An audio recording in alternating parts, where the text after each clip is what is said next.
Mans vārds ir Ēriks Niedra. Esmu raidījuma cikla Latvija Ulmaņa laiki vadītājs. Šis ir raidījums par mums, par mūsu saknēm, mūsu pagātni, mūsu valsti, par to, kā mēs dzīvojām un sasniedzām iecerēto, par mūsu priekiem un bēdām, par mūsu veiksmēm un kļūmēm, par tiem, ko mēs mīlējām un par to, kā mēs mīlējām. Šis ir raidījums par Latviju. Šis ir raidījums par cilvēkiem šeit, Latvijā. Otrā sērija – 1919. gads. Versaļas miers, Ulmanis par matu no nāves, Šikulgrūbers stājas partijā, balodi paliec manā vietā, modē nāk sieviete Vamps, mācītājs formē valdību, ministru prezidents atgriežas Rīgā. Parīzē sākas miera konference. Tajā piedalās 32 valstis, kuras apdzīvo 3/4 zemeslodes iedzīvotāju. Vāciju un citas zaudētāju valstis iekšā nelaiž, Padomju Krieviju arī. Ko tad uzvarētāji grib? Divas lietas ir galvenās. Izveidot nacionālas valstis uz Vācijas, Turcijas, Austro-Ungārijas un Krievijas impēriju drupām. Un Vāciju paņemtais dziesmas tā, lai šī ne par kādu militārismu atzimšanu pat nesapņotu. Berlīnē izceļas komunistu dumpis. Par godu senās Romas vergu vadonim Spartakam viņi sauc sevi par spartakiešiem. Viņus vada vācietis Kārlis Līpknechts un ļoti spējīga polijas ebrejiete Roza Luksemburga. Dumpi apspiež, vadoņus noslapko bez tiesas. Pie fotomākslas debesīm uzlec spoža zvaigzne – Žaks Henrijs Lartigū. Viņš sācis fotografēt jau 7 gadu vecumā. Viņa darbiem piemīt brīvestības gars un elegance. Roberts Vīne uzņem slaveno filmu Doktora Kaligari kabinets. Ar to sākas ekspresionisma virziens pasaules kinomākslā. Vācijā gāž militāristu simbola ģenerāļa Hindenburga statuju, un Veimārā pieņem vienu no vispilnīgākajām demokrātiskajām konstitūcijām, kādas jau kad ir sarakstītas. Interesanti, ka Veimāras konstitūcija ir arī mūsu satversmes pamatā. Atlantijas okeāns beidzot uzvarēts. Lidotāji Alkoks un Vitens sadala avīzes Daily Mail balvu 10 000 mārciņas un tiek iecelti bruņinieku kārtā. 3000 km no Kanādas līdz Īrijai viņi ir nolidojuši 16,5 stundās. Ņemot par devīzi senās Romas karavadoņa Cēzara teicienu atnācu, ieraudzīju, uzvarēju, piedzimis tabaks kompānija Philip Morris. Viņu cigaretes, it īpaši pasaules slavenais Marlboro, tik tiešām atnāk tabaks tirgū, ieraug smēķētāju un uzvar viņu, padarot par uzticīgu pircēju līdz pat šai dienai, vai arī līdz pat nāvē no plaušu vēža. Liktenīga sagadīšanās. 28. jūnijā sērbu students Princips nošauja erchercogu Franci Ferdinandu. Tas kalpo par iemeslu pasaules karš sākšanai. Pēc 5 gadiem, arī 28. jūnijā, tiek parakstīts Versaļas miera līgums, kas oficiāli pasaules karam pieliek punktu. Ar vienu vēzienu Eiropas karta pārmainās līdz nepazīšanai. Rodas vesela virkne jaunu valstu. Vācijai uzspiestie noteikumi ir ārkārtīgi smagi, kā jau izsens ierasts. No zaudētāja cenšas izspiest iespējami lielāko labumu. Minhenē kādas sīkpartijas biroja durvis ver Reichsvēra aģents Adolfs Šikulgrūbers. Par algu 2 markas dienā viņam izdodas izpētīt, kas tā nacionālsocialistiskā vācu strādnieku partija īsti ir. Izrādās, pie sakāves vainīgi nodevēji, vāciešu augstākā rase, Drang nach Osten, visā vainojami žīdi un komunisti. Tās Ādolfam iet pie sirds. Viņš iestājas partijā. Tagad sieviete atgūst savu īsto būtību. Vēlas izskatīties noslēpumaina, mistiska, bīstama. Mati tiek griezti īsi, acis apvilktas ar zīmuli, lūpas krāsotas tumšs sarkanas. Tērpa aksesuāri eksotiski. Sieviete Vamps. Parādās Dankleja jugendstila ietekmē konstruētie bērnu ratiņi. Ratiņi stāv tukši. Ko tie gaida? Vai atgriežamies vīrus un līgavaiņus? Mūsu valsts sabiedrība sadzīve. Raidījumā Latvija Ulmaņa laiki. Sadarbībā ar Latvtelekom. Karavīri sāk atgriezties mājās no pasaules kara laukiem. Pārnāk kroplie, veselie un psiholoģiski traumētie. Mierlaika dzīvē viņiem iejusties grūti, viņus nesaprot, viņi krīt uz nerviem tiem, kas karu nav pieredzējuši. Bet mums, latviešiem, Latvijā karš vēl nav beidzies. Pašā janvāra sākumā Rīgai tuvojas Stučkas sarkanie strēlnieki. Latvijas valdībā ir tikai 400 kalpaka karotāju, par maz. Rīgu nenoturēsi. Pagaidu valdība ar Ulmani studentu rotas apsardzībā dodas uz Jelgavu. Kara orķestrim skanot, Rīgā iesoļo 6. strēlnieku pulks, bet ar galvaspilsētas ieņemšanu ir par maz, un komunistu karaspēks virzās tālāk, uz Kurzemi. Cauri Lietuvai ar vilcienu pagaidu valdība ierodas Liepājā, priekšā vācieši. Liepājā uzturas Antantes jeb sabiedroto valstu pārstāvji, taču viņi tikai novēro. Ulmans ar dažiem pavadītājiem kāpj uz kuģa un brauc uz Kopenhāgenu, Stokholmu, Helsinkiem, Tallinu, kur noslēdz līgumu par militāru sadarbību ar Igauniem un uz Kauņu. Mums katastrofāli trūkst ieroču, ekipējumu, naudas, palīdziet. Un beidzot uzziniet patiesību, ko pārstāv pagaidu valdību un kāds ir patiesais stāvoklis Latvijā. Kurzemē lielinieki tikuši līdz Ventai. Martā sākas latviešu, vāciešu un igauņu pretuzbrukums. No Ziemeļlatvijas uzbruka latvieši Zemitāna vadībā, un viņiem ir pat daži bruņu vilcieni. Sarkano spēki izšķīs divās frontēs. Viņi atkāpjas. Un tad traģēdija.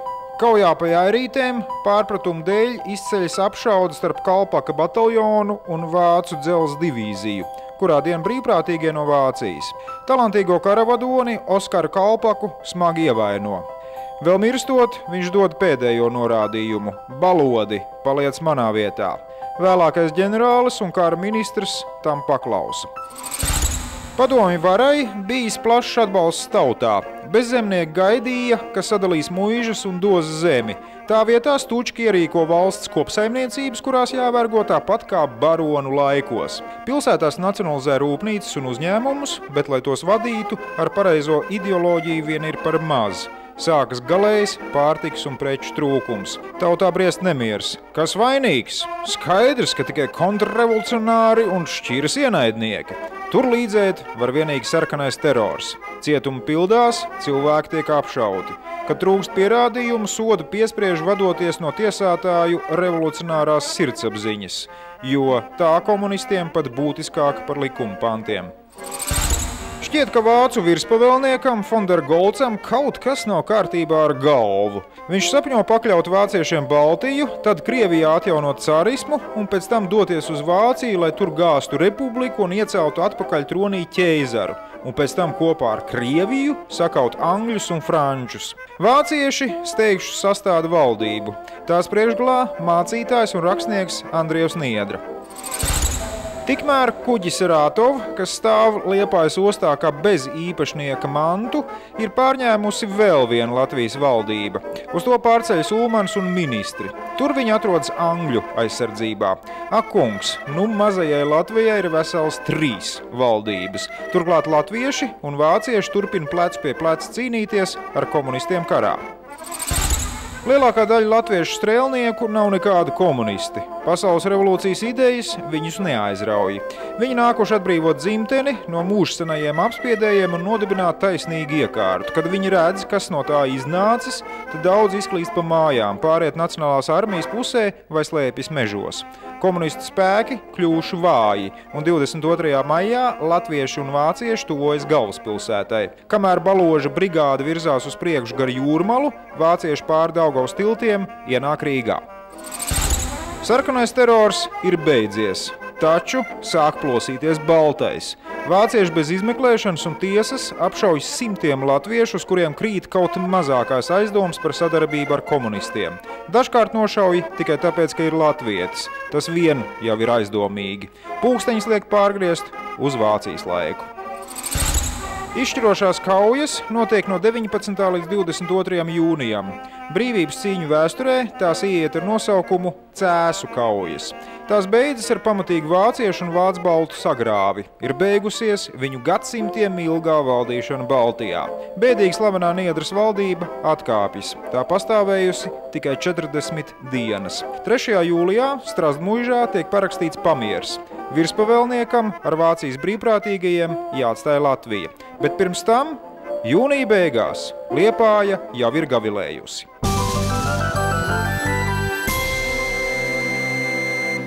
Ministru prezidenta nokāpšana uz cietzemes un parādīšanos savai tautai tika sagatavota, inscenēta un nodrošināta pēc labākajiem sabiedrisko attiecību standartiem.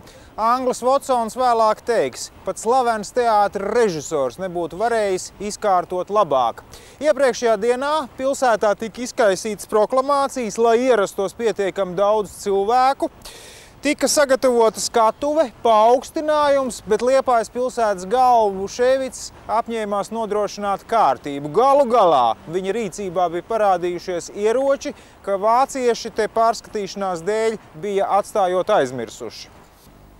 27. jūnijas. Tvaikonis Sarāto pēc skata krietni apkūpējis, tomēr gana impozants, lēni iebrauc ostā. Pie stūras dāņu pilots, kas to izveicīgi pievada piestātnē pie augstas koka platformas. Ēkas, laukums, apstādījumi, viss kā nosēts ar sajūsminātiem latviešu patriotiem. Urravo nemitīgi, kamēr ministri kāpj krastā, urravo līdz aizsmakumam. Pirmais no skatuves runā ministru prezidents. Ulmanis ģērbies platā angļu matrožu mētelī, kas šajās nedēļās kļuvis par viņa uniformu. Pēc svinīgās uzrunas viņš dod vārdu līdzās stāvošajiem atbalstītājiem. Bez sabiedrotajiem jau viņš te nestāvētu. Runā amerikānis, pulkvedis Grīns, runā francūzis, pulkvedis Parkē. Runā brits, diplomāts Herberts Grants Votsons. Atbalsts neatkarībai un tādā garā. Ulmanis tulko. Pūlis, saprotam lieta, šīs runas uzņem ar sajūsmu.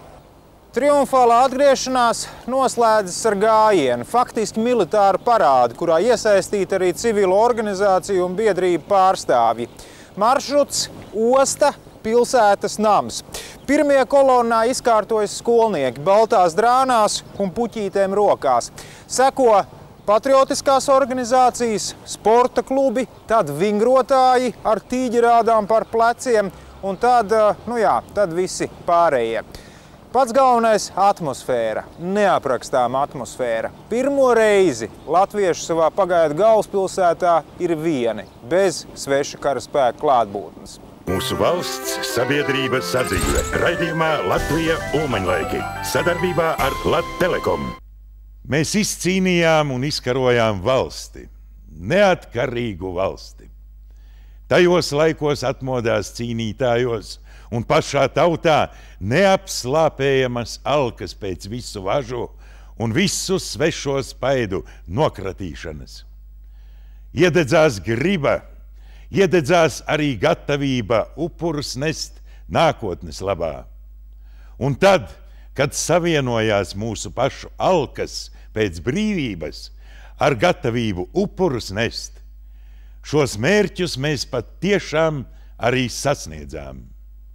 Tomēr mums jāsaka, ka upuri, ko prasīja šīs cīņas, bija ļoti lieli. Kāds tad Kārlis Ulmanis rādās Liepājas periodā? Nobraucis Liepājā, Ulmanis un pārējie valdības locekļus kādu laiku apmetas doktora Jēkaba Alkšņa privāts klīnikā. Viņš atceras. Ulmanis bija ģērbies, vienkāršās drēbēs un garos smērzābakos. Sēdēja klīnikas gultā ar atvērtu čemodāna klēpī, no kura ņēma rudzu maizes gabalus ar sviestu un laucinieku sieru. Platie zemnieki pleci, mierīgais vaigs un pētošās acis liecināja, ka šis zemnieks spēja celt un nest jaundibināmās valsts smagos likteņus. Kad Latvijas izredzes pasliktinās, Ulmani citādu redz agronoms Hugo Lācis.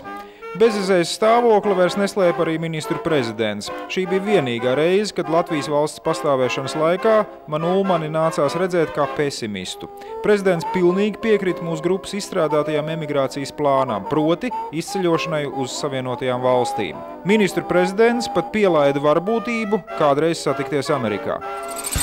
Par Liepājas laiku Ulmanis raksta: bija paredzēts, valdības galvu vajag dabūt ciet, lai tas nevarētu tālāk rīkoties. Un tad sagadījās, ka Liepājā ceļā uz darbu vietu Lielā ielā 6 man pateica, ka pašreiz nav ieteicams iet turp, jo tur pie durvīm stāvot sveši vīri ar durkļiem rokās. Diez ko tie gaidot. Lai tā lieta būtu drošāka, es aizgāju uz Angļu misiju. Kritušā karavadoņa Oskara Kalpaka pagaidu aduses vieta ir Liepājas ziemeļu kapos. Viņa bērēs Ulmanis pirmo reizi satiekas ar ģenerāli Fonderu Golcu. Latvietis sauc "Saldus ir mūsu", vācietis stāsta par karavīru godu un pienākumu. Kad abi atkal no tālienes atvadās un saskatās, liekas, zobins šķeļ gaisu. Un ik viens saprot, kamēr abi šie vīri stāvēs viens otram pretī, starp viņiem būs ne gaiss, bet bezgaisa telpa. Galvenā politiskā persona 19. gadā tomēr no latviešu puses un Latvijā, man liekas, bija Kārlis Ulmanis. Bija Kārlis Ulmanis ar savu neapšaubāmo enerģiju, ar savu neapšaubāmo ticību Latvijas valstī.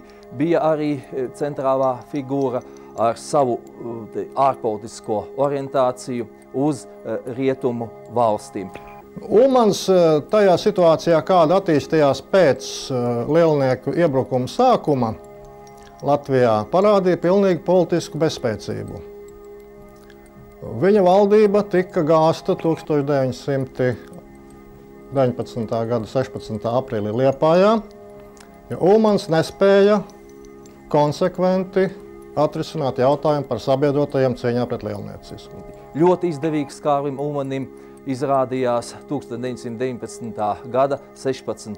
aprīļa valsts apvērsums. Ja pirms apvērsuma Ulmaņa pagaidu valdību latvieši tautā praktiski uzskatīja par vācu varas piedēkli, tad situācija ļoti būtiski mainās pēc 16.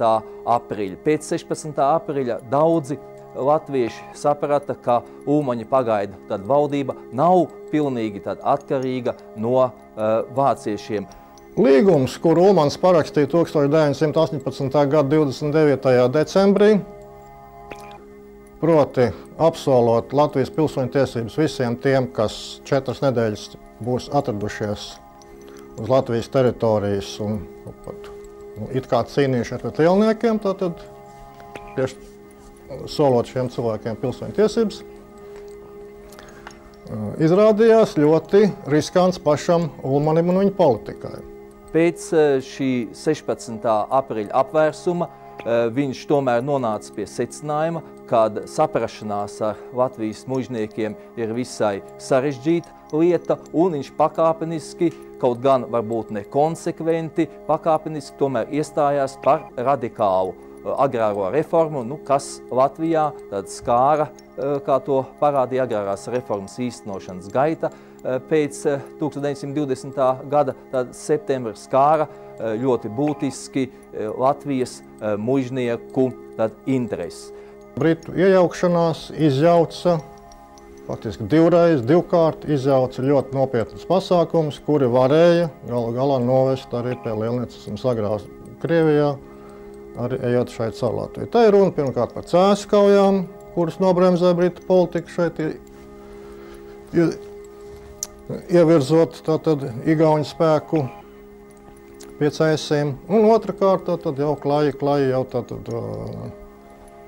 apkarotā Bermonta neveiksme, arī Britu lielgabali Daugavas faktiski sagrāva šo pretlielniecisko spēku. Būtībā viss Latvijas turpmākais liktenis arī bija atkarīgs no tā, cik tālu Anglija apzinājās šo Vācijas un Krievijas savienības draudus sev un cik tālu viņi tos bija gatavi apkarot. 1919. gadā Bermonta avantūras sakarā, protams, Ulmanim nevajadzēja tik tālu sarežģīt attiecības ar Vāciju, kā tas praksē notika. Un proti, 1919. gada 25. novembrī Latvija pieteica karu Vācijai.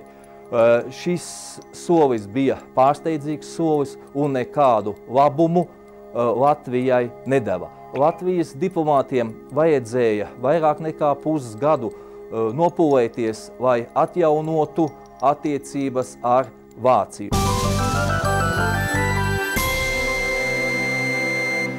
Kādu dienu Rīgas vidusskolēnus aplido ziņa. Vingrotā ielas zālē amerikāņi rādīšot neredzētu sportu. Kāda amerikāņi? No jaunekļu Kristīgās savienības. Noteiktajā stundā amerikāņi pārvelk zālē tīklu ar lielām acīm, sadalās divās komandās un sit bumbu viens otram. Tas saucoties volejbols. Kad aicināti pamēģināt, vietējie vidusskolēni ir visai neatsaucīgi. Mums labāk patīk futbols. Sports – tā ir laba lieta, bet tikmēr Latvijā sākas mobilizācija. Tautas padome uzdevusi valdībai iztīrīt Kurzemi un Latgali no ienaidniekiem. Rīgas dome piepieši atlaiž no darba visus pilsētas ierēģņus un tūlīt ar atlasi atjauno darbā. Vāciešus, kas neprot latviešu valodu, atpakaļ neņem. Tas vienlaikus ir arī maziņš revanšs. Pavasarī Baltā terora laikā vācieši no ierēģņu darba atlaida visus latviešus. Ulmaņu valdība izdara vienu patiesi svētīgu darbu, kuram ir paliekoša vērtība visā Latvijas pastāvēšanas laikā. Uz Politehniskā institūta pamata izveido Latvijas universitāti. Par pagaidu rektoru ievēl arhitektu Ēženu Laubi. Vācijā uzrodas kāds bijušais cara armijas virsnieks Bermonts. Viņš no Krievu kara gūstekņiem ar vāciešu materiālu un sabiedroto morālu atbalstu formē brīvprātīgo Rietumkrievijas armiju cīņai pret komunistiem. Vēl tikai Kurzemē armiju jāpabeidz galīgi izveidot, un tad cauri Daugavpilu viņš dosies palīgā ģenerālim Judēničam pret sarkano Petrogradu, taču Kurzemē Bermonts sadziedas ar Golcu. Latvieši Raini un Aspaziju mīl un ciena, gaida mājās. Biedrības namā atklāja Raiņa klubu, kas nolēma rīkot Šveices trimdnieku svinīgu sagaidīšanu. Bet vai ar tukšām rokām iesi? Jādibina fonds, tautas balva. Un tad, kā visas tautas atzinības simbolu, to pasniegtu abiem dzejniekiem. Bermonts, nu jau nodrošinājies ar Golca atbalstu, dodas uz Rīgu. Sabiedrotie un Latvijas valdība ir apjukuši. Kas to būtu domājis, ka tā vietā, lai dotos pret padomju Krieviju, šie pagriezīs uz šeieni? Steigā izdodas savākt tikai kādus 12 000, iepratī Bermonta 50 000. Turklāt labākās Latvijas armijas daļas uzsākušas cīņu ar komunistiem Latgalē. Sabiedrotie tagad steidz piegādāt Latvijas armijai ieročus un citu nepieciešamo. 10. oktobrī latviešu karaspēks ar cīņām atkāpjas uz Daugavas labo krastu un izgriež tiltus. Pār Daugavu ieņem bermontieši. Daugavas grīvā stāv 4 angļu un 4 franču karakuģi. Viņi novēro. Platā upe ir kļuvusi par frontes līniju. Abas puses rīkojas izšķirošajai cīņai. Lai būtu gatavi jebkuram pavērsienam, valdība un svarīgākās valsts iestādes ir pārbraukušas uz Cēsīm.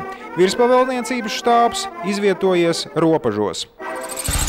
Nesen grāmatā iznākusi Raiņa augstā dziesma Daugava par Latvijas likteņiem un likteņu upi. Tā iet no rokas rokā gan frontē, gan aizmugurē. Daugavas abas malas vidū nesadalās. I Kurzeme, I Vidzeme, I Latgala mūsu.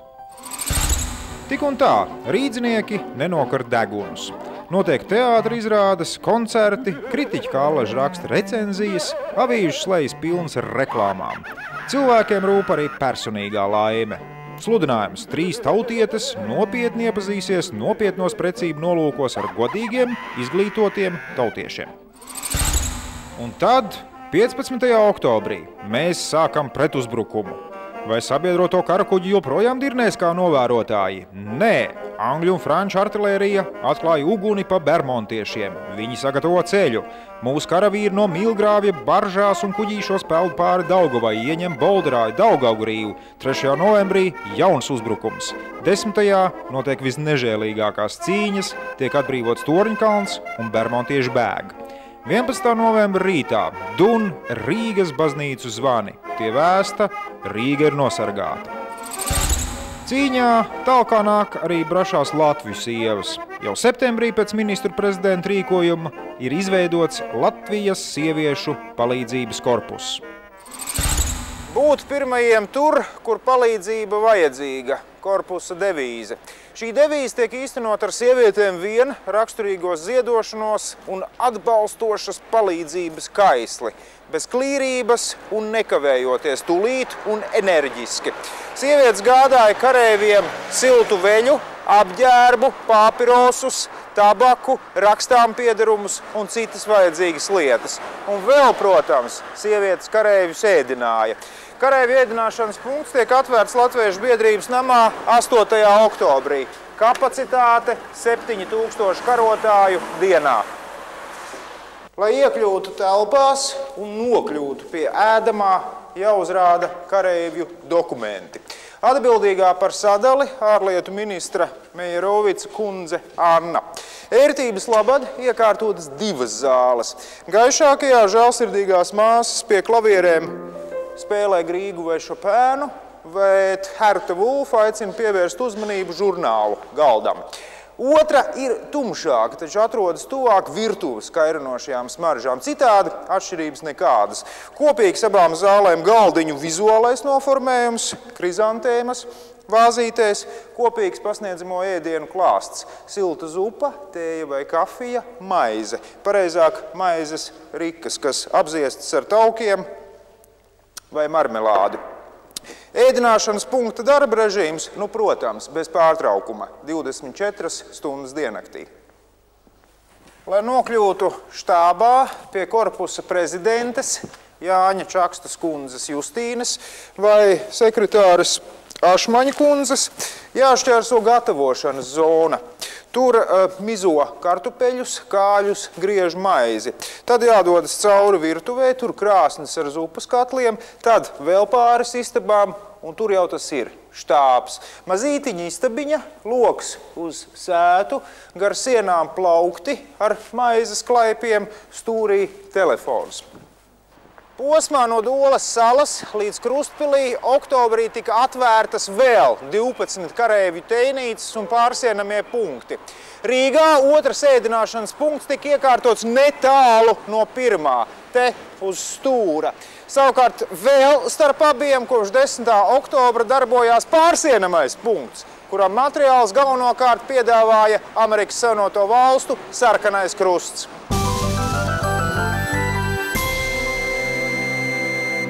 Šis ir raidījums par Latviju. Šis ir raidījums par cilvēkiem, ļoti dažādiem cilvēkiem šeit Latvijā. Pēc reklāmas pauzes Andrievs Niedra par Ulmani, amerikāņu meitiņa Rīga, Bermontu patriec no Latvijas, godprātīgie policisti, Ulmanis tiek ievainots.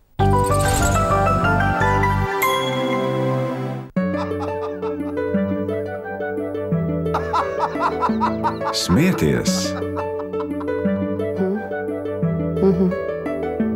Uzklausīt, atzīties,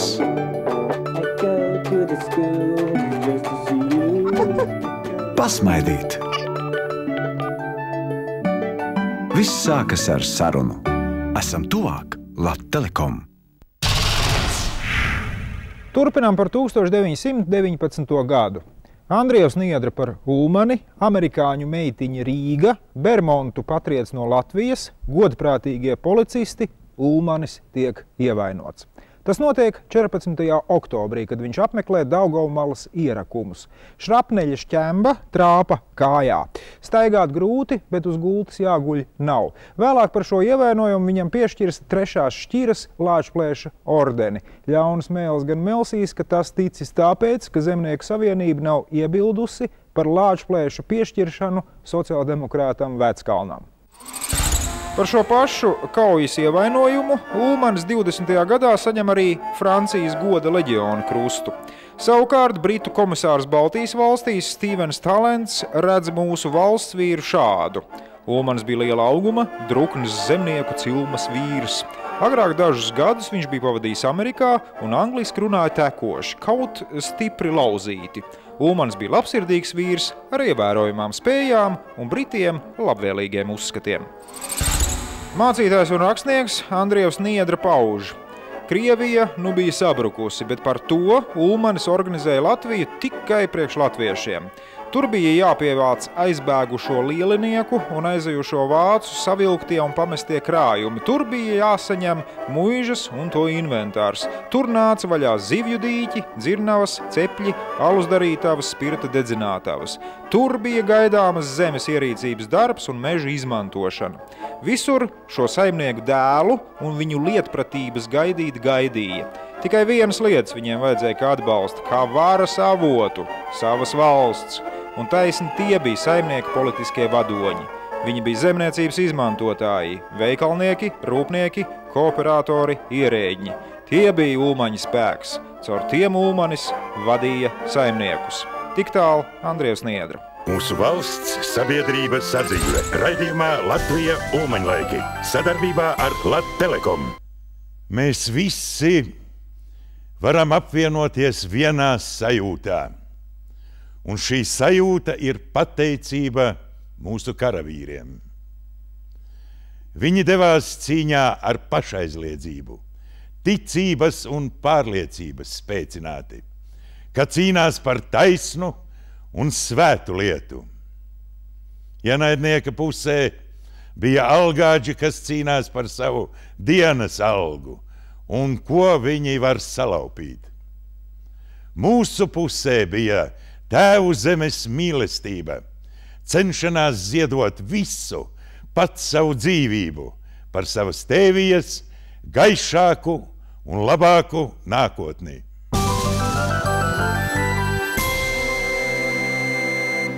Jaunākās ziņas publicē skumīgu vecpuišu monologu. Pārmetumi par to, ka daudzas sievietes izlasa vīriešus naudas dēļ, ir pa daļai dibināti, pa daļai ne. Vairums no mums vecpuišiem karā ejot bija potenciāli precību kandidāti, bet karš pārvilk tam visam svītru. Tagad pa ģimeni varam tikai sapņot.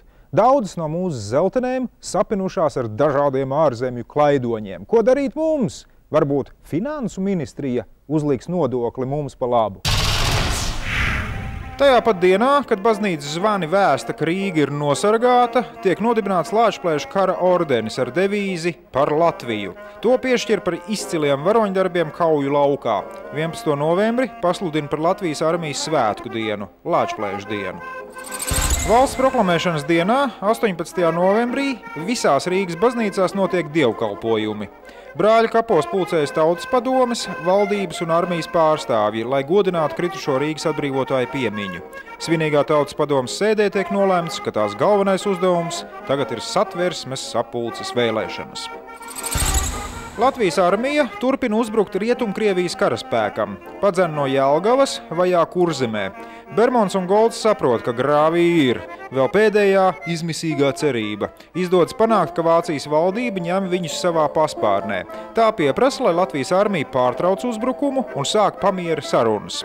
Uz to ārlietu ministrs Zigfrīds Meirovics lepni atbild. Ja tā, tad Latvija ar Vāciju atrodas karstāvoklī un Kurzemes tīrīšana turpināsies. Latvieši kopā ar lietuviešu armiju izdzen Golds un Bermontu kā no Latvijas, tā no Lietuvas. Ak, nemierīgā Baltijas jūra! Vētra ir pārsteigusi vairākas malkas karavāns, kas dodas no Mērsraga uz Rīgu. Tvaikonim Mīlgrāvis no klāja noraudzes 20 asis malkas. Viļņi tās izmētājuši pa visu jūrmalu no Karlsbādas līdz pat Buļļiem. Tā laika policija ir apzinīga. Policisti savāc malku un apsargā, kamēr ierodas īpašnieki. Gadsimtiem ilgi Latviešu luterisko baznīcu uzskatīja par baronu labo roku, un tā tas arī bija. Daudz mācītāji bija vācieši, pat labvēlīgi noskaņotie nespēja saprast tautas atmodu un tiekšanos pēc brīvības. Tagad Tautas padome likvidē vācbaudu bruņniecības patronu tiesības pār baznīcu. Decembrī ministru prezidents Ulmanis iesniedz Tautas padomes priekšsēdētājam Čakstem valdības atkāpšanās rakstu. Šī valdība tika radīta ar galveno uzdevumu – izveidot stipru armiju un iztīrīt Latviju no iebrucējiem. Tas pa lielākai daļai sekmīgi veikts, vienīgi Latgala vēl ir sarkano rokās. Viss tā tad labi, tāpēc Tautas padome uztic Ulmanim veidot arī trešo valdību. Latvija gadu mijā joprojām ir dīvainā un sarežģītā situācijā. Pēc Stučkas komunistu padzīšanas tā atrodas karstāvoklī ar padomi Krieviju. Tajā pašā laikā jābādās arī no komunistu sakāves Krievijā. Ja uzvarēs Baltie ģenerāļi, kurus atbalsta rietumi, tad nav ko cerēt, ka rietumi aizstāvēs Baltijas valstis. To viņi baltiešu diplomātiem arī skaidri paziņo. Bez Baltās Krievijas valdības piekrišanas mēs Baltijas valstu neatkarību atzīt nevaram. Bet Latvija jau pošas mierlaiku dzīvē ar nešaubīgu ticību nākotnē. Decembrī tiek pieņemts likums par Latvijas izglītības iestādēm.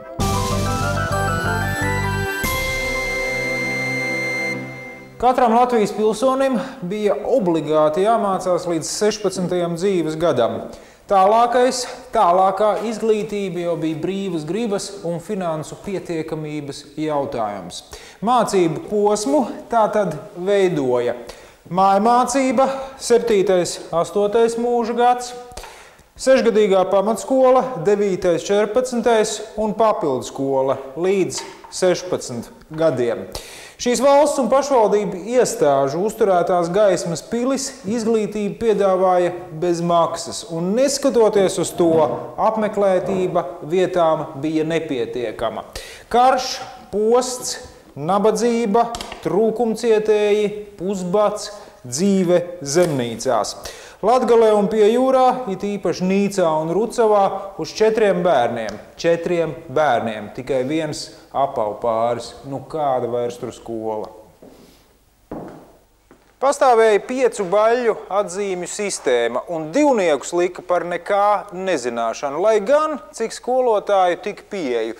Dažām sirds tik mīksta, ka galīgi nejēgas tika sveikā cauri. Viens no labsiržiem – Jānis Pavārs, dabas zinību skolotājs Rīgas 1. ģimnāzijā. Stabila divnieka vietā viņš lika 3 ar krustu, tā mierinoši piebilstams. Nebija jau slikti, tikai vajadzēja stiprāk runāt. Grūtgalvīši algoja privātu skolotājus, ne jau paši, vecāku spiesti. Gan tāpēc, ka vecāki par šīm privātu stundām maksāja, gan tāpēc, ka vēlējās savus atvases tālāk sūtīt vidusskolā. Lai sasniegtu šo cēlo mērķi, pēc pamatskolas beigšanas no 2 atestātu veidiem, ar vai bez, protams, vajadzēja saņemt ar tiesībām iestāties vidusskolā. Vidusskolas bija pieejams par maksu un dalījās klasiskajās, humanitārajās un reālajās. Rīgas pilsētas 1. vidusskolā valdīja aristokrātisks gars. Te mācījās tikai zēni, pārsvarā labi situētas Rīgas un lauku pilsonības atvases. Dzimumu nošķirtība tā drīzāk bija mācību iestādes kompetence, jo nebija tāda viena lēmuma vai rīkojuma, drīzāk tradīcija. Savukārt Rīgas 2. vidusskolā uz Valdemāra ielu 1 to pārcēla 20. gadā no iepriekšējās vietas Kronvalda bulvārī. Zēni un meitenes mācījās kopā, bet pāri ielai Rīgas 3. vidusskolā, nu gluži kā Natālijas draudzeņas privāta ģimnāzijā, varēja sastapt tikai meitenes. Viņām līdztekus vispārējām zināšanām nācās apgūt arī mājturības un bērna kopšanas iemaņas.